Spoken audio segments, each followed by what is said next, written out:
Librairie à Stendhal, les rencontres de la librairie française de Rome. La connaissance par la lecture, c'est vraiment un instrument de liberté extraordinaire parce que c'est le premier pouvoir pour comprendre. Librairie à Stendhal. Retrouvez le programme sur notre page Facebook et en suivant Eventis Stendhal sur Instagram. Bonsoir, merci beaucoup. Moi, je ne ferai qu'introduire et poser les questions à Catherine Kikuchi, qui, elle, nous racontera tout sur la Venise des livres, publié chez Champvallon il y a quelques mois. C'est déjà l'année dernière, mais bon, c'est quand même qu'il y a quelques mois. Je vais d'abord dire quelques mots, peut-être, pour introduire Catherine, et puis surtout l'ouvrage qui nous intéresse ce soir. C'est un livre qui est issu d'une thèse de doctorat, qui a été soutenue à peu près il y a 2 ans, un doctorat que tu as fait à l'université Paris-Sorbonne sous les directions d'Elisabeth Crouzet-Pavant, qui d'ailleurs a signé la préface de ton ouvrage. Alors Catherine, depuis là aussi quelques mois, est maîtresse de conférences en histoire médiévale à l'université Versailles-Saint-Quentin, et jusqu'à il n'y a pas si longtemps, elle était ici même à Rome parce qu'elle a été membre de l'école française de Rome pendant 1 an, l'année académique dernière. Donc cet ouvrage, La Venise des livres 1469-1530, c'est, je le disais, le résultat de ta thèse de doctorat, et peut-être pour résumer vraiment la recherche en quelques mots, c'est une enquête sur les acteurs du monde du livre vénitien, et surtout les tout premiers acteurs, les tout premiers imprimeurs qui sont installés dans la lagune dès 1469, et ensuite au tournant surtout des 15e et 16e siècles, avec évidemment quelques grands noms, dont un qu'on ne peut pas ne pas citer, Aldo Manuzio. Et alors, l'histoire des débuts de l'imprimerie vénitienne, c'est des grands succès, des chiffres assez importants. Venise, à ce moment-là, est vraiment la figure de proue de l'imprimerie européenne. Et en même temps, ce qui est vraiment particulièrement qui m'a beaucoup impressionnée quand j'ai d'abord rencontré Catherine et ensuite lu son livre, c'est que finalement on ne savait pas vraiment jusque-là comment Venise était arrivée à cette position de première place pendant plusieurs décennies. Et alors évidemment, pourquoi, comment, par qui surtout, on va le voir, elle a pris cette place. Ce que montre Catherine, et en tout cas c'était son postulat de départ, et elle le démontre très bien, c'est qu'on peut y répondre en s'intéressant aux personnes, justement, donc aux acteurs de cette incroyable réussite.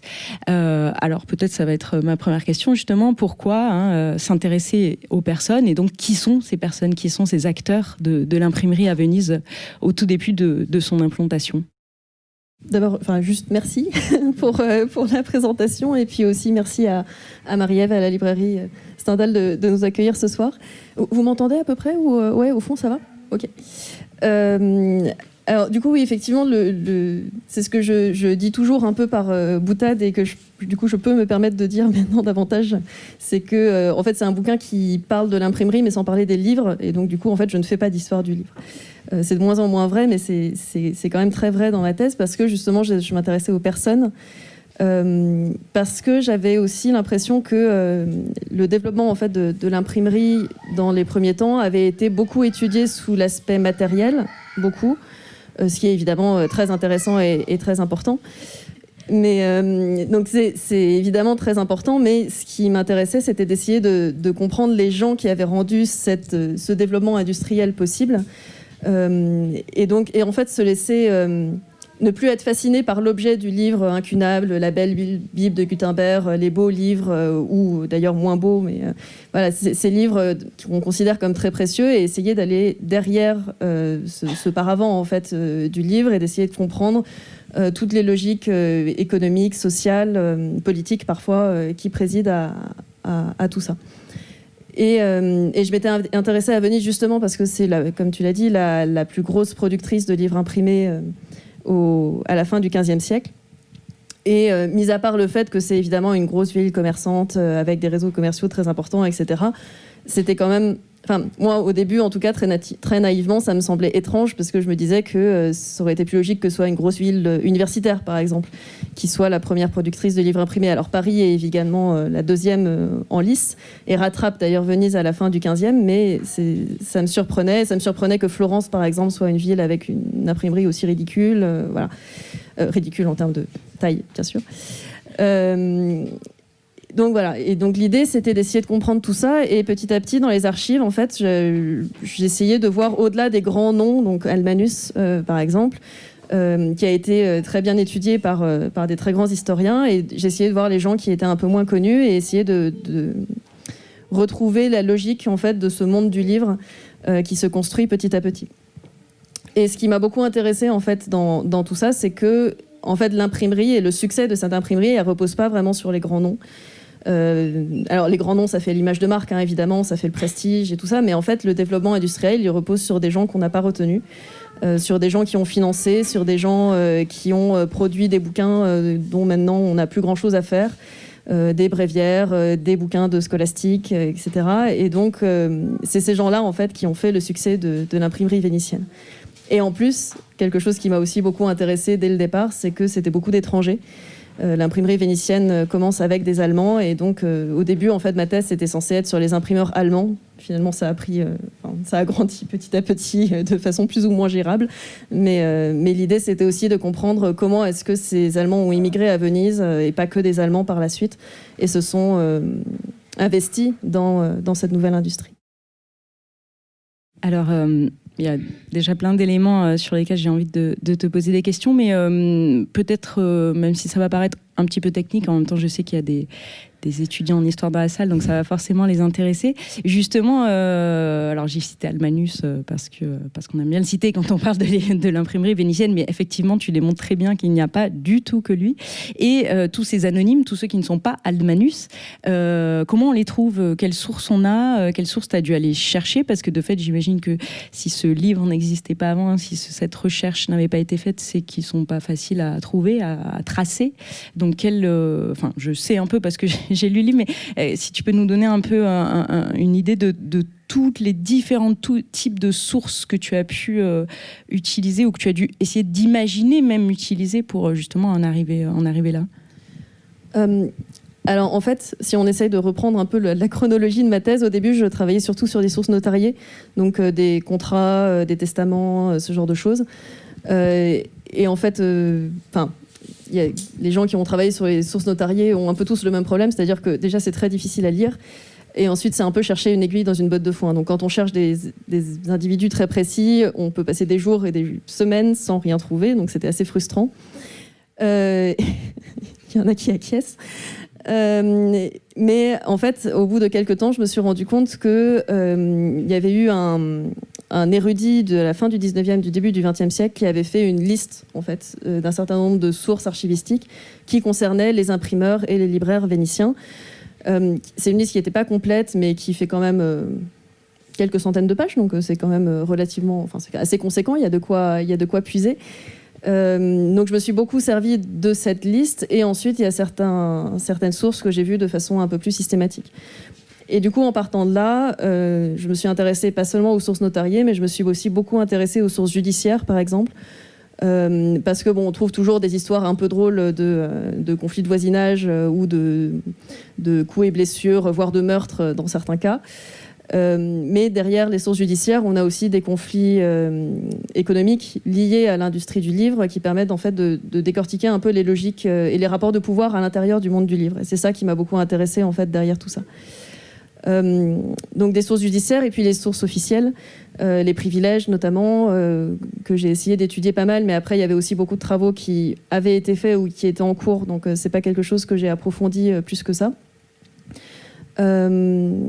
Quoi d'autre? Les listes de confréries notamment, parce que tous ces imprimeurs et ces libraires, ils participent à la vie de la cité, donc ils participent à des confréries religieuses.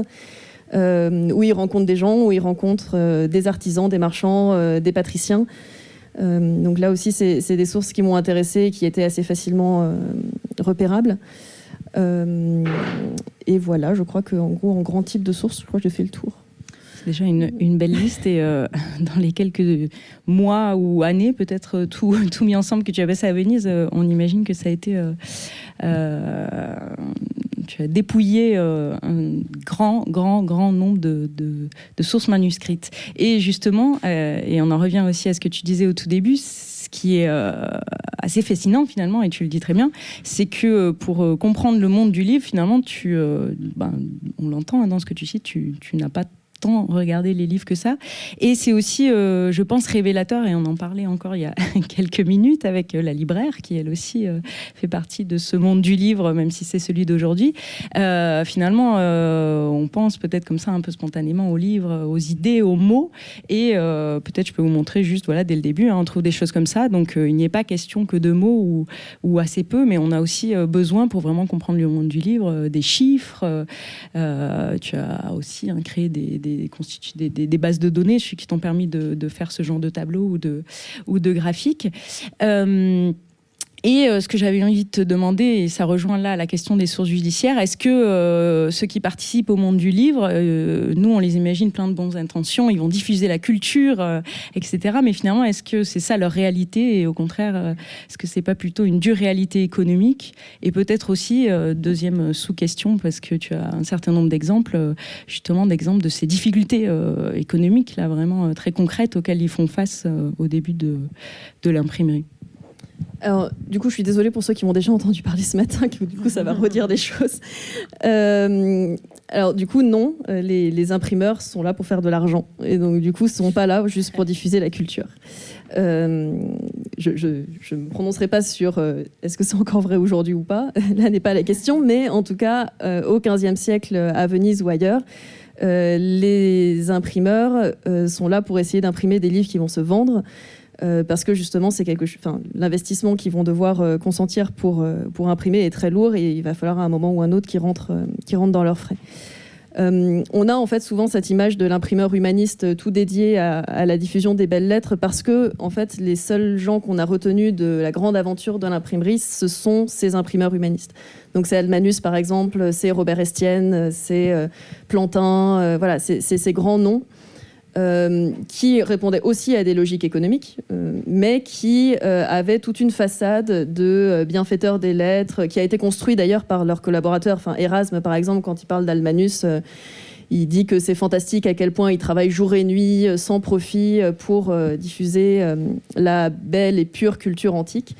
Mais en fait, c'est quasiment jamais vrai, des imprimeurs. Et donc ces gens-là, effectivement, il va falloir qu'ils trouvent des stratégies qui marchent pour rentrer dans leurs frais, faire de l'argent, faire vivre leurs ouvriers, leurs familles. Et on sent d'ailleurs dans les sources judiciaires que c'est vraiment un problème de tous les instants, quoi. On a des imprimeurs qui vont devant les juges et qui disent « on a eu tel et tel problème, un tel nous a pas fourni le papier, un tel nous a pas payé, et donc du coup maintenant, mes ouvriers sont au chômage technique, ils peuvent pas vivre... Alors, il dit pas d'amour et d'eau fraîche, mais il y a un imprimeur qui dit il ne peut pas vivre d'air. Il utilise le terme aria en italien. Et moi, il faut que je les nourrisse, il faut qu'ils aient un salaire. Et on sent donc que c'est un stress permanent, en fait. Parce que c'est un milieu qui est très dur. C'est un milieu qui est justement en train de se construire. Donc, il n'y a pas vraiment de règles qui sont édictées dans l'immédiat. Ça va venir progressivement, ça va se construire. Mais les premiers temps de l'imprimerie à Venise, on a l'impression que c'est un peu la loi du plus fort, parce que justement, ceux qui ont un avantage vont construire un monopole sur cet avantage qu'ils avaient au départ, et vont devenir de plus en plus forts en écrasant éventuellement les plus petits. Donc il y a des coups bas, il y a des abus de position dominante, il y a tout ce genre de choses déjà dans l'imprimerie vénitienne. Et dans les exemples du coup que tu mentionnais, donc on a plein d'exemples de faillites. Alors souvent les faillites, ça fait pas de bruit en fait, c'est juste quelqu'un qui arrête d'imprimer. On n'a pas forcément de lettre dramatique qui dit qu'il a été mis à la porte par son propriétaire et que ses enfants sont dans la rue, donc c'est pas forcément ce genre de source qu'on peut avoir. Mais on a des gens qui disparaissent, probablement justement parce qu'ils ont fait un mauvais investissement, leur édition n'a pas été rentable, et donc ils arrêtent. À peu près la moitié des imprimeurs qui commencent leur activité à Venise. On a des gens qui vont manger en fait les autres petits imprimeurs. Donc 2 grandes compagnies en fait au début de l'imprimerie vénitienne qui vont complètement phagocyter le marché et vont absolument pas permettre aux autres imprimeurs de se développer. Heureusement, il y a des morts en 1480, donc du coup tout ça va se renouveler. Mais il y a aussi ce genre de choses. Et puis enfin, un exemple que j'aime assez de coup bas et d'abus de position dominante, c'est un imprimeur qui n'hésite pas à couper l'herbe sous le pied en fait, de ses concurrents en imprimant un livre, le même livre que ses concurrents, parce qu'il sait en fait que les concurrents n'arrivent pas à les écouler, les livres sont stockés, ils ne peuvent pas sortir, et donc il y a des imprimeurs qui en profitent pour inonder le marché avant eux. Donc voilà, ce genre de choses tout à fait sympathiques. C'était un peu la jungle. Alors, il y a quelque chose que tu as mentionné qui est évidemment essentiel, même si finalement, peut-être plus essentiel avec notre regard a posteriori, mais qui est vraiment extrêmement intéressant. J'imagine c'est aussi une des raisons pour lesquelles tu t'y es intéressé au début, c'est qu'effectivement, c'est une industrie nouvelle. Et ce que j'ai envie de te demander, alors peut-être ça enfonce un peu des portes ouvertes de l'historiographie récente, mais à quel point elle est nouvelle et surtout à quel point les acteurs de cette époque-là la ressentent comme quelque chose de nouveau ou au contraire vont aller chercher des schémas, des modèles d'organisation sociale, professionnelle, familiale, etc. Et au contraire, peut-être dans les sources que tu as regardées de près, quelle est la part pour eux consciente de nouveauté dans ce qu'ils font ? Alors, je dirais que globalement, ils ont tous conscience du fait que c'est quelque chose de nouveau qui est en train de se produire. Après, les modalités pratiques, ça dépend beaucoup des situations. Donc, à Venise, en fait, ce qui montre que les gens ont du mal à appréhender la réalité de l'imprimerie, c'est que, par exemple, les imprimeurs ne rentrent pas dans une corporation définie. Il n'y a pas de corporation d'imprimeurs. Quelque chose qui m'avait du coup beaucoup perturbée au début parce que les corporations vénitiennes sont très puissantes, normalement elles encadrent une grosse partie du marché du travail, et là il n'y a pas de corporation d'imprimeurs, et c'est ce qui explique du coup le fait que ce soit un peu la jungle, quoi. Il y a d'autres villes où les imprimeurs vont rentrer dans des corporations et ils vont être beaucoup plus encadrés. C'est le cas de Paris par exemple, où là on va avoir une corporation des peintres et des copistes qui vont encadrer les imprimeurs et l'université qui va rajouter une couche par-dessus. Venise, non. Et du coup, on sent aussi que les autorités vénitiennes vont mettre un peu de temps à réglementer, justement parce qu'elles ne comprennent pas encore très bien est-ce que c'est une activité marchande, est-ce que c'est une activité artisanale, est-ce que c'est une activité intellectuelle, comment est-ce que tous ces gens-là travaillent entre eux. Et donc, c'est le début, petit à petit, du système des privilèges qui va se mettre en place, mais qui met un peu de temps à se construire, en fait, et à se stabiliser. Mais en fait, là où on voit d'autant plus que c'est nouveau, c'est à travers à la fois les gens qui portent l'imprimerie au nu et ceux, au contraire, qui vont la descendre, quoi. On a un certain nombre de personnes qui vont critiquer beaucoup l'imprimerie, justement parce qu'elle est nouvelle. Enfin non, justement, pas tant parce qu'elle est nouvelle, mais plutôt parce qu'elles veulent le travail des copistes, parce que c'est des étrangers qui la portent, ce genre de choses, quoi. Après, dans l'organisation économique... en fait, même si les gens ont vraiment conscience de la nouveauté de la chose, on va reprendre en fait les systèmes commerciaux et les fonctionnements artisanaux du Moyen-Âge. Et c'est pour ça que, contrairement à ce qu'on pense, je pense que l'imprimerie, c'est vraiment une industrie médiévale, en fait. Parce que les circuits commerciaux qui vont être repris, c'est les circuits commerciaux de la fin du Moyen-Âge, des grands marchands italiens, allemands, flamands, français, dans une moindre mesure.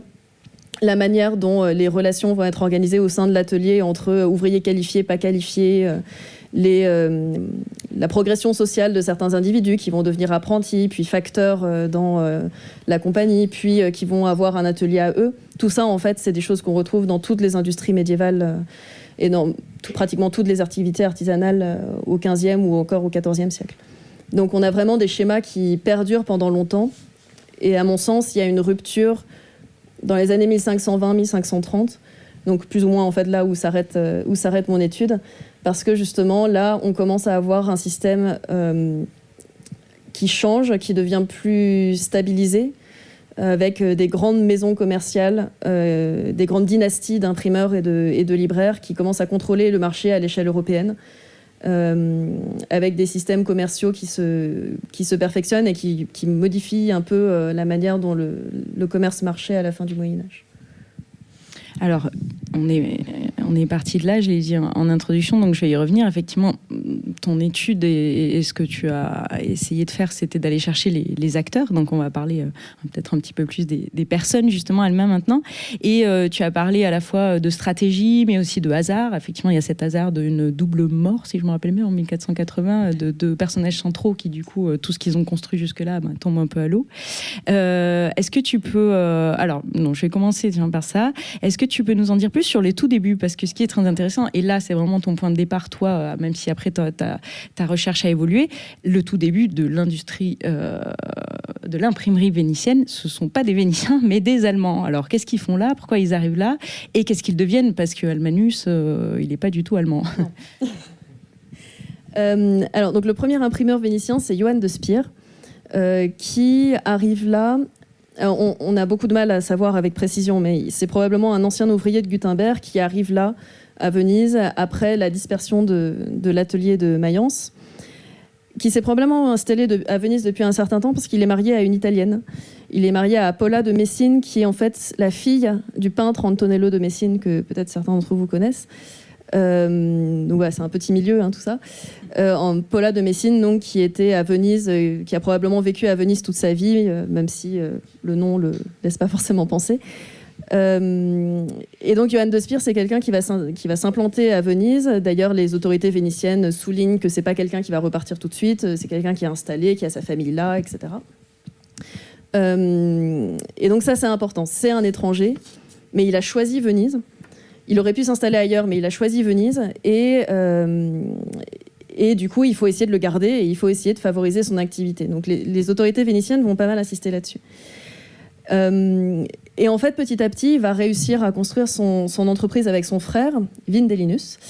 Et au sein de la communauté allemande, il va trouver un certain nombre d'appuis, puisque la communauté allemande à Venise est vraiment très développée et on y trouve des orfèvres, des fondeurs, des libraires un peu dans une moindre mesure, mais voilà, des gens qui vont pouvoir permettre l'essor ensuite de l'industrie du livre. Et la chose la plus importante en fait qu'il va trouver à Venise et que ses successeurs ensuite vont trouver à Venise, c'est des marchands, et des marchands allemands en particulier. Donc il y a une longue tradition en fait de relations commerciales entre Venise et les villes allemandes, à tel point que les grands marchands internationaux allemands ont ce qu'on appelle un fondaco, donc un entrepôt commercial à Venise. Et en fait, l'imprimerie va beaucoup utiliser ses collaborations avec ces grands marchands allemands qui vont la financer, qui vont investir dans l'imprimerie, qui vont devenir des chefs d'atelier même parfois dans certains cas. Donc, c'est le cas notamment donc, de Johann de Cologne et de Johann Manten, qui sont les deux fondateurs, qui vont reprendre en fait l'industrie et l'atelier du tout premier imprimeur Johann de Spire, et qui vont le développer en utilisant tous leurs réseaux commerciaux. C'était des marchands en fait qui commerçaient du tissu, de la toile, des biens courants, et qui vont se dédier complètement à l'industrie du livre et au commerce du livre. Donc c'est pour ça en fait les premières entreprises typographiques, elles reprennent les circuits commerciaux parce que c'est les mêmes personnes, enfin c'est les mêmes marchands qui reprennent ce commerce-là. Et puis, du coup, pour reprendre les deux grosses compagnies, la deuxième compagnie, elle est dirigée par un Français, cette fois, pas un Allemand, donc Nicolas Janson. Mais en fait, Nicolas Janson va trouver des investisseurs qui sont allemands. Donc, il n'est pas allemand, mais en fait, tout l'argent de sa compagnie vient de marchands allemands, en particulier deux, Peter Ogelheimer et Johann Rauchfass, qui sont des membres à part entière de grandes compagnies allemandes présentes à Venise. Et ce sont ces deux compagnies en fait qui vont monopoliser le marché jusqu'en 1480. 1480, Janson meurt, Johann de Cologne meurt, et donc du coup, ils avaient fusionné leurs deux compagnies, mais leur mort fait que en fait, tout va se rééquilibrer pas mal, et ça va ouvrir le marché en fait beaucoup plus que ça n'avait été le cas jusqu'à présent. Alors, pour l'instant, on a parlé des Allemands, mais ce ne sont pas les seuls non-vénitiens. Je dis volontairement non-vénitiens parce qu'il y a toute une réflexion extrêmement intéressante sur la question des étrangers que tu reprends à ton compte pour essayer de distinguer un peu comment tout ça fonctionne.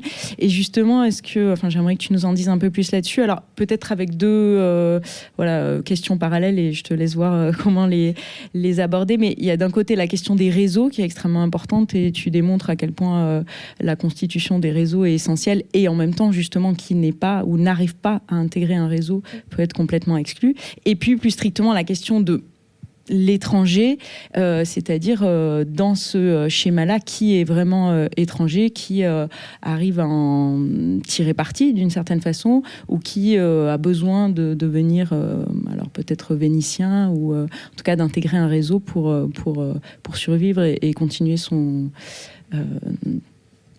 industrie, en l'occurrence. Oui, alors du coup, effectivement, il n'y a pas que les Allemands, parce que dans l'imprimerie vénitienne, il y a aussi énormément d'Italiens non vénitiens. Donc il y a plein de Milanais, par exemple. Il y a plein de gens qui viennent du Montferrat. Il y a quelques Toscans, mais pas beaucoup. Et puis, il y a quelques Français, quelques rares Espagnols, Castillans plutôt, et pas mal de Grecs, quelques Dalmates. Donc des gens, en fait, qui viennent de toute l'Europe, quelques Anglais aussi, donc vraiment toute l'Europe, et Méditerranée orientale, quoi. Et en fait, donc je vais commencer du coup par la deuxième, et puis ensuite je rebondirai sur la première question. À mon sens, c'est une des raisons pour lesquelles l'imprimerie vénitienne a eu la force qu'elle a pu avoir, c'est parce qu'elle s'est servie de toutes les communautés étrangères qui étaient présentes sur le sol vénitien, et elle y a trouvé des ressources. Alors ces ressources, ça peut être des ressources économiques, donc typiquement les grands marchands allemands qui avaient du capital à investir, mais ça peut être aussi des ressources intellectuelles. Donc la communauté grecque à Venise a beaucoup été impliquée dans l'imprimerie en grec à Venise. Les Dalmates, pareil, vont être impliqués dans l'imprimerie soit grecque, soit en caractère dalmate. Et aussi, ça peut être des ressources commerciales. C'est-à-dire que ces gens-là vont faire le lien avec leur territoire d'origine, ce qui va permettre de diffuser les livres dans des territoires lointains, enfin plus ou moins lointains, plus facilement. Et donc, c'est pour ça que dans ma tête, je parlais de creuset vénitien, parce qu'à mon sens, c'est vraiment ça. Il y a plein de communautés à Venise, et l'imprimerie a réussi à trouver des ressources et des capitaux de très différentes natures pour se développer. Alors, une fois qu'on a dit ça, on aurait l'impression du coup que l'imprimerie vénitienne et que Venise c'est un monde merveilleux où tout le monde est égal et que qu'on soit étranger ou non, finalement c'est pareil. C'est pas le cas non plus, parce que il y a des gens qui sont plus étrangers que d'autres, on va dire ça comme ça. Par exemple, les rares Florentins qui sont présents dans l'industrie du livre à Venise, ce sont des gens qui ont un pouvoir incroyable. Et en particulier, la personne la plus centrale en fait, dans l'imprimerie vénitienne, c'est un libraire qui s'appelle Luca Antonio Giunta, qui est issu d'une famille patricienne florentine. Et c'est lui qui contrôle tout au début du XVIe. Donc il a vraiment une entreprise tentaculaire, il a des dizaines de collaborateurs, c'est lui qui contrôle l'industrie du livre. Et les quelques autres Florentins qui sont là, c'est aussi des gens qui sont très importants. Mais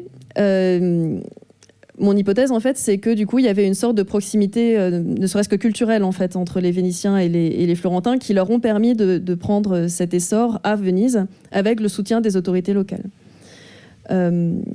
Par exemple, ne serait-ce que géographiquement, en fait, ces Florentins-là, ils sont présents dans les quartiers les plus riches, les plus centraux, les plus prestigieux de Venise. Donc, en gros, à côté du Rialto, entre Rialto et Saint-Marc. Si on prend d'autres Italiens, par exemple les Milanais, c'est très différent, parce que les Milanais vont être plutôt cantonnés à un rôle technique. Ça va être des typographes qui vont vraiment fabriquer le livre et qui ne vont pas forcément les vendre dans l'Europe entière. Donc c'est un statut qui est moins prestigieux, et eux, géographiquement, ils vont être plutôt relégués en périphérie, dans les quartiers plutôt industriels et ouvriers de Venise. Donc voilà, j'ai pris ces deux exemples-là à dessein parce que ce sont des Italiens à chaque fois. Donc on pourrait croire que c'est pareil finalement pour des Vénitiens. C'est quoi la différence entre un Florentin et un Milanais ? En fait, j'ai l'impression que ça a une importance et que les Florentins réussissent à avoir une position beaucoup plus importante que les Milanais. Alors du coup, il y a déjà ces différences-là entre des Italiens, mais c'est encore évidemment plus flagrant quand ce sont des gens qui ne sont pas italiens, voire même qui sont d'une autre religion. Je m'explique. Les Grecs, déjà, donc je disais qu'ils étaient très impliqués dans l'imprimerie vénitienne. Ils ont un statut juridique qui est un peu bizarre à Venise, parce que c'est des gens qui font partie, pour certains, qui font partie de l'Empire vénitien, mais dans un statut de dominé, en fait.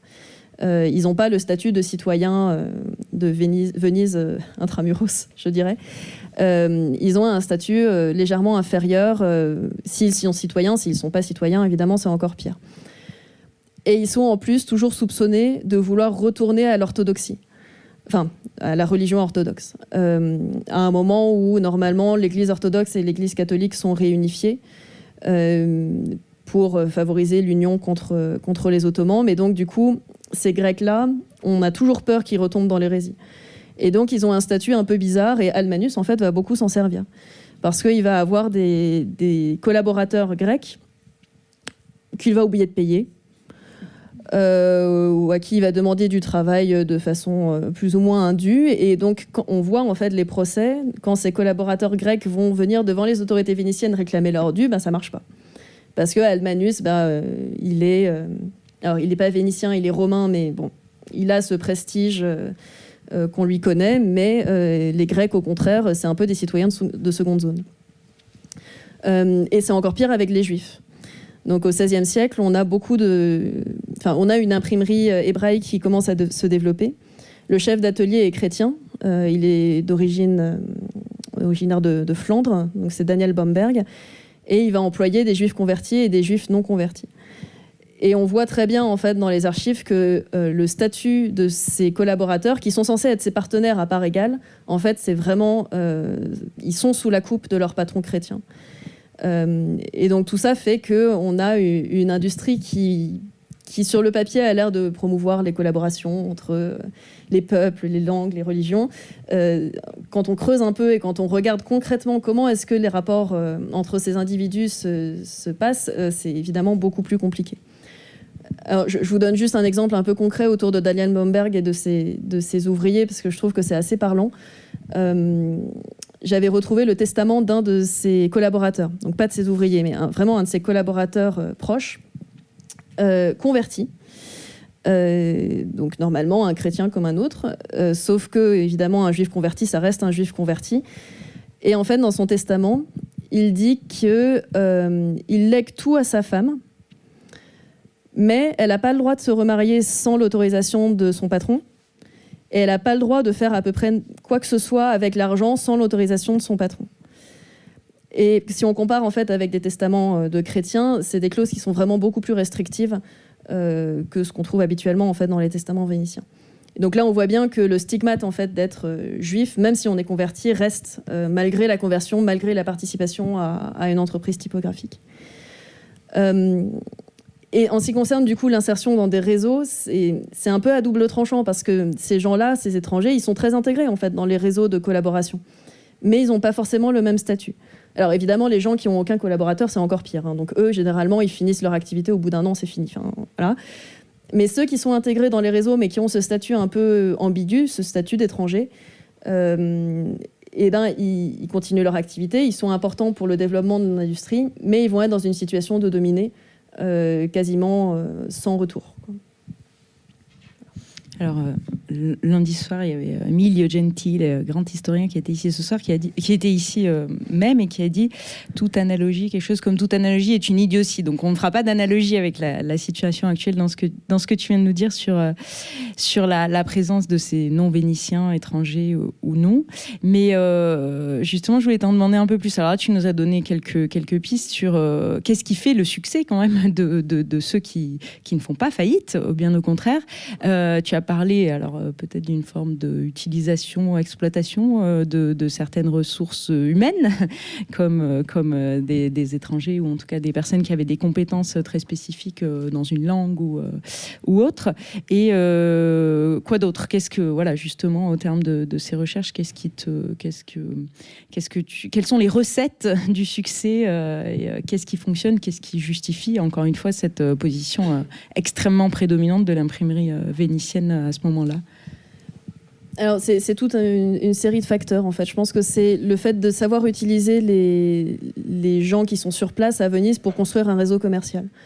On voit en fait que c'est comme ça que les deux grosses compagnies avant 1480, c'est comme ça que ça a marché. Il y a en particulier un marchand allemand qui a fait le tour de l'Italie du Nord, qui est allé à Florence, à Sienne, à Milan, et c'est lui qui a construit le réseau économique régional.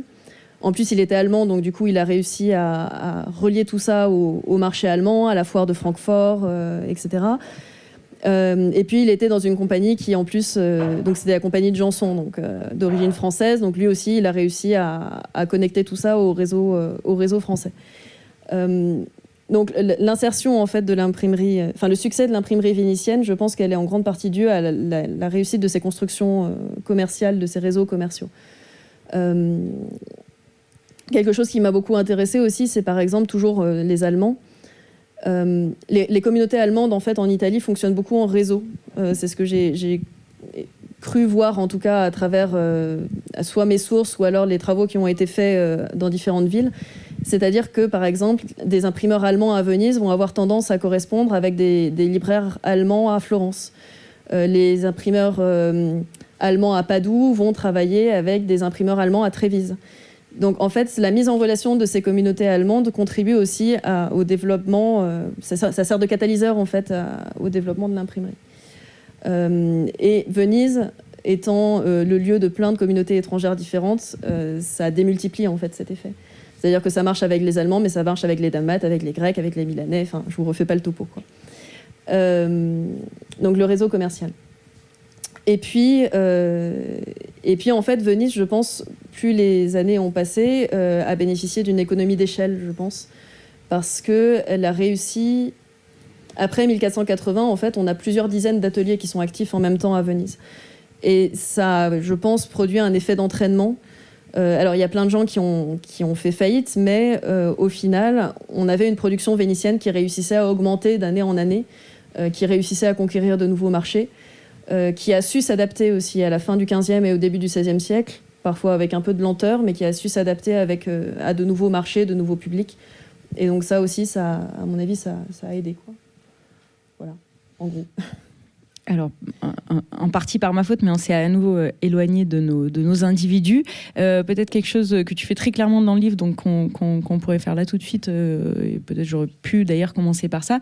Est-ce que tu peux nous rappeler, nous dire, nous expliquer qu'est-ce qu'ils font, et peut-être tout simplement, alors même si c'est des catégories, tu l'expliques assez bien, qui sont pas qu'on peut pas parfaitement séparer. En tout cas, les principales professions. Là, on a quand même beaucoup parlé des marchands, parce que c'est le fait de s'inscrire, comme tu le dis très bien, dans des réseaux marchands et commerciaux qui a permis ce succès. Mais tous ceux qui sont derrière, avant que le livre soit dans une librairie et qu'il soit vendu, qui travaillent là-dedans?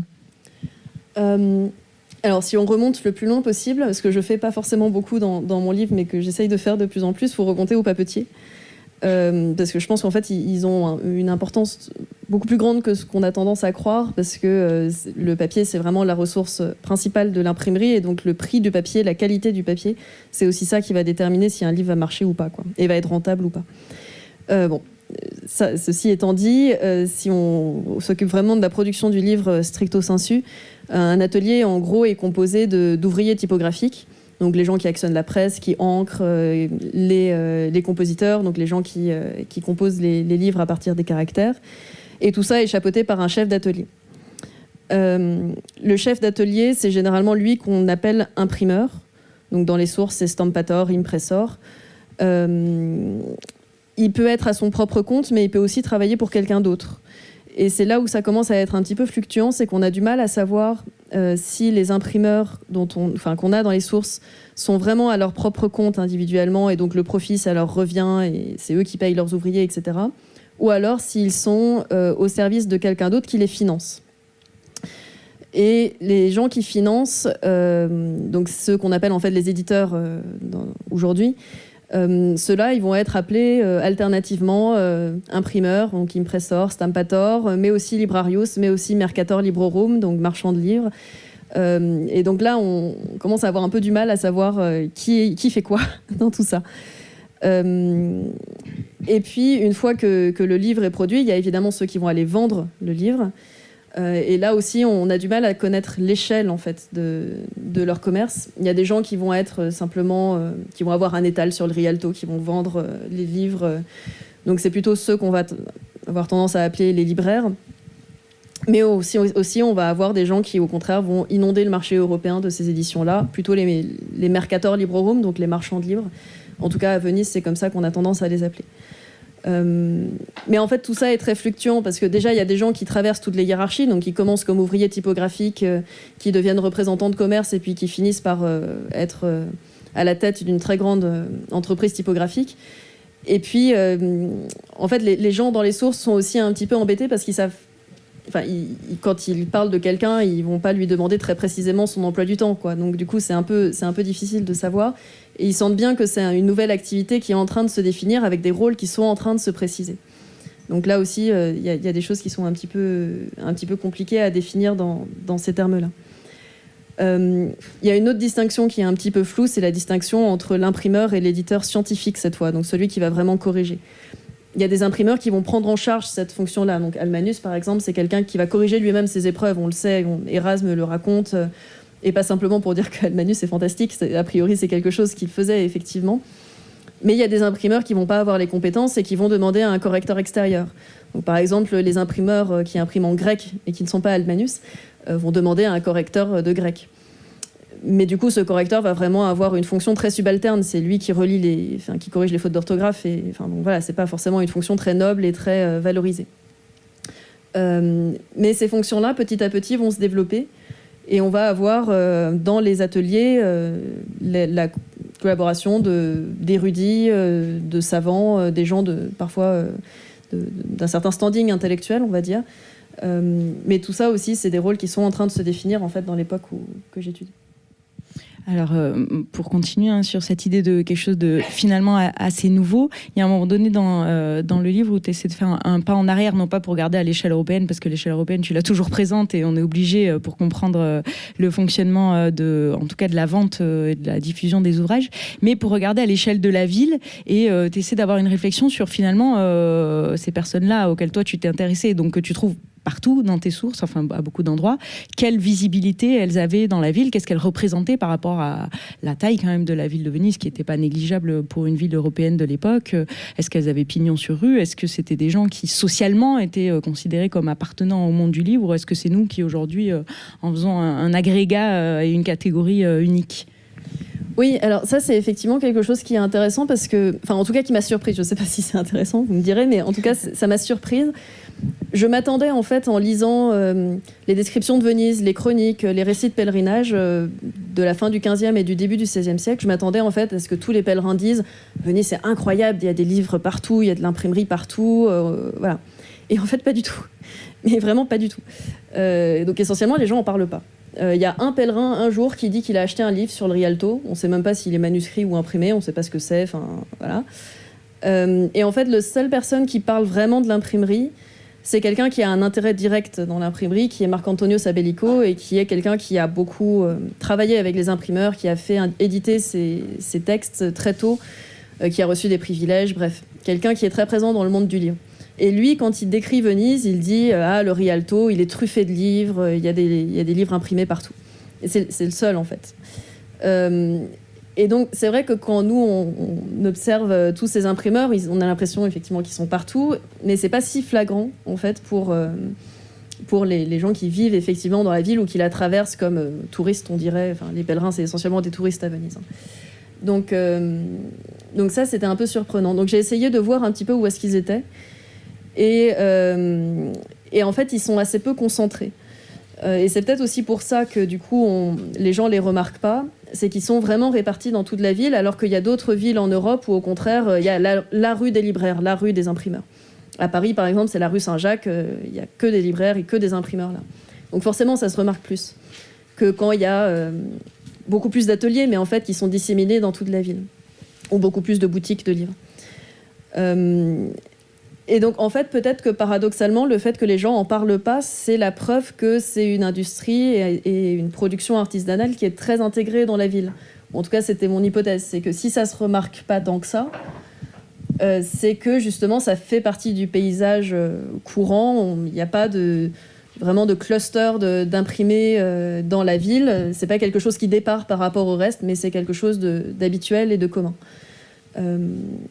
Et en fait, peut-être qu'une des preuves pour dire que c'est quelque chose qui se banalise peut-être, la seule représentation vénitienne qu'on a d'une échoppe, d'un libraire de livres, qui vend des livres imprimés, C'est dans une description très générique en fait d'une ville. On a une gravure et puis vous avez le boucher, l'armurier, enfin voilà, les différentes boutiques classiques. Et au milieu de tout ça, on a un libraire.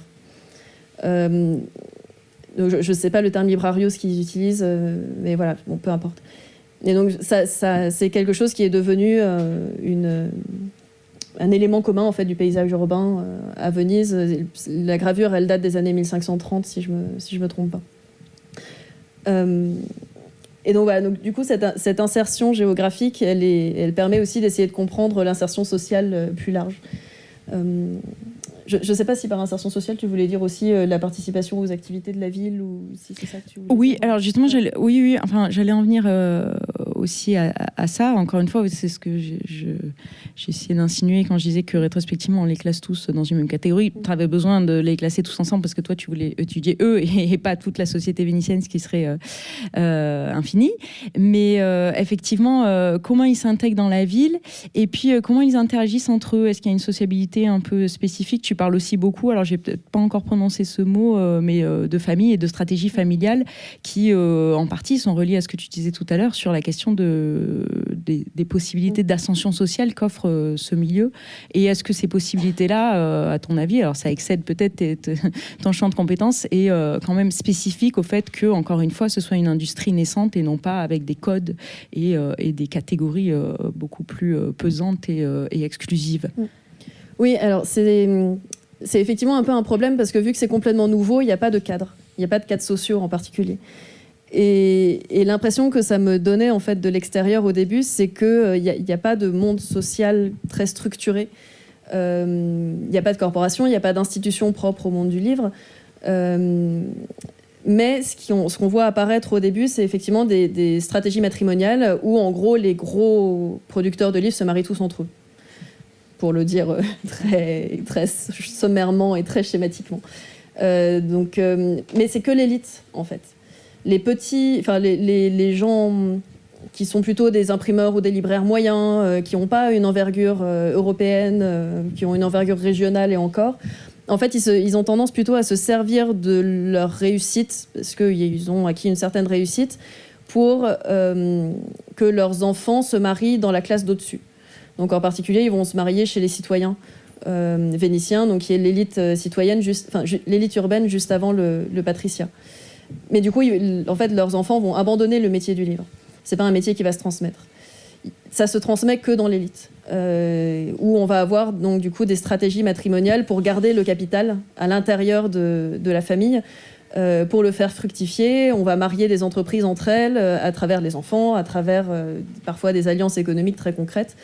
Et donc en fait, un milieu du livre structuré, on le retrouve pas à l'échelle totale, parce que plus on descend, en fait, plus ça se dilue. Il y a des gens qui font de la polyactivité en plus, donc ils vont pas être que dans le livre. Mais plus on monte, plus on a l'impression qu'on a en plus une conscience presque de classe qui se dessine, avec des gens qui ont conscience de leur métier, d'avoir la même fonction, et qui en plus se connaissent tous entre eux et sont liés en fait les uns aux autres. Alors, quand on parle de famille, de mariage, alors, en tout cas à l'époque, on sous-entend là aussi quelque chose que j'ai pas dit pour l'instant, c'est les femmes. Et est-ce que tu peux nous dire quelques mots? Parce que, évidemment, là aussi, c'est pas les personnages, les premiers en tout cas auxquels on pense quand on pense au début de l'imprimerie, ou même peut-être l'imprimerie moderne, je n'en sais rien. Mais en tout cas, il y a bien quand même quelques femmes et quelques personnages qui ressortent et qui sont intéressants pour comprendre aussi comment tout ce monde-là fonctionne. Oui, alors en fait, Venise, c'est un peu frustrant parce qu'il n'y a pas de femmes imprimeurs. Contrairement à d'autres villes, ou à Paris par exemple, où vous avez des grandes femmes qui ont vraiment constitué pratiquement des empires commerciaux, Charlotte Guillard en particulier à Paris. À Venise, on en a 2 qui apparaissent comme vraiment ayant produit des livres, mais c'est des cas très particuliers, c'est du mécénat, ou bien l'autre femme, c'est une femme qui arrête très rapidement. Donc c'est pas très représentatif. Mais par contre, on a des femmes qui sont derrière la production du livre et qui vont avoir des positions centrales à travers les stratégies matrimoniales. Bon, je vais prendre un exemple concret, ce sera plus simple. Il y a une femme que j'aime bien qui s'appelle Cristina Fontana, qui a le bon goût d'être fille d'imprimeur, ce qui aide, sœur d'imprimeur. ça aide aussi, qui se marie à un premier libraire. Ça se passe visiblement assez bien, mais le libraire meurt, il lui lègue tout. Et donc du coup, elle va se remarier avec un autre imprimeur. Elle n'a pas d'enfant, mais c'est elle qui va éduquer le fils illégitime de son deuxième mari. Et c'est elle qui va en fait réussir à bâtir toute la stratégie de sa famille à travers son frère, son fils adoptif, son beau-fils en fait.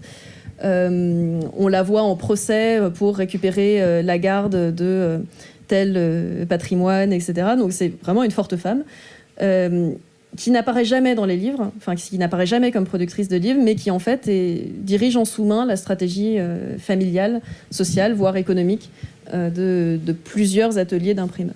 Donc voilà, les femmes en fait elles sont souvent présentes derrière, mais certaines ont effectivement un rôle qui est important. Alors, tu en as dit quelques mots tout à l'heure quand tu parlais de la visibilité, mais pour revenir aussi à la question de la méthode, une question que j'aime bien poser pour avoir aussi fait des recherches en archives et notamment à Venise. Qu'est-ce que tu aurais aimé trouver et que tu n'as pas trouvé? Alors, à part le fait qu'ils ne sont pas très visibles ou pas autant que ce qu'on aurait pu imaginer, espérer, etc. Mais voilà, quand tu es parti dans cette aventure-là de plusieurs années, est-ce qu'il y a des choses que tu pensais pouvoir savoir et que encore aujourd'hui tu ne sais pas? J'aurais bien aimé avoir des comptes. Des comptes d'imprimeurs. Parce que du coup, en fait, le fonctionnement économique d'une entreprise, on l'a vraiment au détour d'un procès, ce genre de choses. Mais la gestion quotidienne, en fait, elle nous échappe assez largement. Les relations avec les ouvriers, par exemple, c'est quelque chose que j'aurais vraiment bien aimé connaître. Dans quelques villes, on sait, par exemple, qu'il y a eu des grosses grèves d'ouvriers typographiques, donc on a un certain nombre de sources. À Venise, pas trop. Ou en tout cas, il n'y a pas eu de source dessus. Et donc du coup ça c'est vraiment quelque chose que j'aurais aimé trouver, malheureusement voilà, c'est comme ça. Alors avant peut-être de voir s'il y a quelques questions du public, je voulais dire quelques mots supplémentaires sur le livre, pas juste parce que c'est d'usage de le faire quand on présente un livre, mais pour dire qu'il est vraiment alors d'une part passionnant pour plusieurs raisons, à mon avis. D'abord parce que c'est quand même un moment essentiel de l'histoire du livre. Je pense qu'on l'a démontré. Voilà, hein, comment, du livre imprimé, évidemment, il faut le préciser. Comment de rien on construit quelque chose comme la Venise des livres à la fin du XVe siècle et au début du XVIe siècle. Mais aussi parce qu'il est extrêmement bien écrit, extrêmement clair. C'est une thèse de doctorat. À l'origine, en tout cas, elle a été largement remaniée, si on a bien compris. Mais pour autant, elle est extrêmement accessible, tout en restant très exigeante. Donc, vraiment, je recommande la lecture. Et là aussi, peut-être un petit clin d'œil à ce qu'on disait tout à l'heure et à, je crois, un ouvrage que tu as présenté aussi ici même il y a quelques temps. On peut dire aussi que Catherine a d'autres activités pas si éloignées, mais qui se présentent sous des formes différentes, et notamment différentes d'écriture. Tu participes à des... Alors, je cite différentes choses, et puis tu choisis ce dont tu as envie de parler. À des écritures collectives, alors ça, c'est quelque chose peut-être d'un petit peu particulier, notamment un ouvrage qui, lui aussi, vient juste de sortir, si je ne me trompe pas. À ce qui était un blog et qui est devenu un livre. Là aussi, tu me corriges si je me trompe, Actuel Moyen-Âge, que je recommande radicalement. Là, pour le coup, vous aurez des analogies, parce que c'est le principe de chaque billet de ce blog qui va chercher un exemple dans le Moyen-Âge et un exemple d'aujourd'hui, qui les met ensemble et qui nous fait réfléchir sur tout ça de manière extrêmement pertinente et à la fois extrêmement précise et sérieuse, évidemment. Et puis, pour citer encore autre chose, un réseau de jeunes chercheurs qui s'appelle le Early Modern Book Project, donc sur là quelque chose qui est vraiment plus directement lié à ton sujet de thèse. Donc voilà, ça c'est pour vous donner un aperçu et je vous conseille d'aller voir dans ces différentes choses. Et puis donc soit tu nous commentes une de celles-là, soit éventuellement peut-être si tu as envie de nous dire un mot sur ce qui vient après une thèse et après sa publication, et si tu as des projets en cours ou à quoi peut-être ça t'a amené aussi toutes ces recherches-là, des pistes qui t'ont été ouvertes à ce moment-là et que tu as envie de poursuivre ou que tu es en train de poursuivre. Alors, du coup, je vais peut-être utiliser une des choses que tu as citées pour rebondir sur la suite. Donc, effectivement, avec deux collègues, on a créé un projet de jeunes chercheurs autour du livre qui s'appelle l'Early Modern Book Project, que certains ici connaissent, et qui vise du coup à mettre en relation des chercheurs jeunes ou moins jeunes d'ailleurs à l'échelle internationale et à mettre en commun en fait des compétences qui sont parfois assez segmentées. Enfin là, l'histoire du livre, il y a des historiens du livre pur, des historiens de l'art, des littéraires, des philologues, bref. Et donc tout ça, en fait, ça se parle pas forcément beaucoup et on essaye de mettre un petit peu en place des manières de communiquer et de transmettre les compétences des uns et des autres à travers ce projet. Et en fait, personnellement, ce projet m'a apporté beaucoup et aussi parce que de plus en plus, j'ai parlé avec des gens ou j'ai travaillé avec des gens qui s'intéressent à la matérialité du livre. Chose que j'avais toujours soigneusement évitée pendant ma thèse parce que voilà, c'était beaucoup trop énorme comme champ de recherche et là je m'y suis intéressée de plus en plus et un des axes en fait un peu par hasard en fait que j'essaye de construire ces derniers temps, c'est de m'intéresser plus à ça, à la matérialité, à la mise en page, pour essayer d'expliquer aussi des phénomènes économiques et le succès de certains ouvrages, la diffusion de certains titres, de certains textes, ce genre de choses. Alors, est-ce que ça veut dire que tu vas t'éloigner de tes individus ou est-ce que tu espères les retrouver aussi dans la matérialité ? Est-ce qu'on trouve des traces individuelles ou sous une forme ou une autre de leur présence à travers le livre lui-même, là, pour le coup ? Oui, quand même, en fait, parce que on peut suivre, en fait, certains... J'en suis au tout début, hein, donc c'est des hypothèses, mais on suit quand même certains traits de présentation, de mise en livre, d'une édition à l'autre, de certains individus, ou alors la manière dont certains correcteurs travaillent, dont certains éditeurs scientifiques travaillent, qu'on peut aussi suivre, cette fois pratiquement à l'échelle européenne, en fait. Donc non, les individus, ils seront toujours là. Alors, je vais redire que, à mon sens, en tout cas, c'est extrêmement bien écrit, extrêmement accessible et en même temps extrêmement érudit au sens non rébarbatif du terme. Et je vais redire aussi, encore une fois, peut-être, je l'ai dit un peu rapidement tout à l'heure, mais n'hésitez pas à aller voir Actuel Moyen-Âge en ligne, n'hésitez pas à aller voir tout ce que fait Kest et peut-être à poser des questions à Catherine de manière plus individuelle sur cette aventure d'écriture à plusieurs mains de livres d'histoire, là, beaucoup plus grand public, pour le coup. Et puis, on attend alors le prochain, en tout cas les prochains articles, le développement de la recherche dans les prochains mois et les prochaines années. Merci. Vraiment, merci beaucoup. Et merci à vous tous d'être venus, du coup.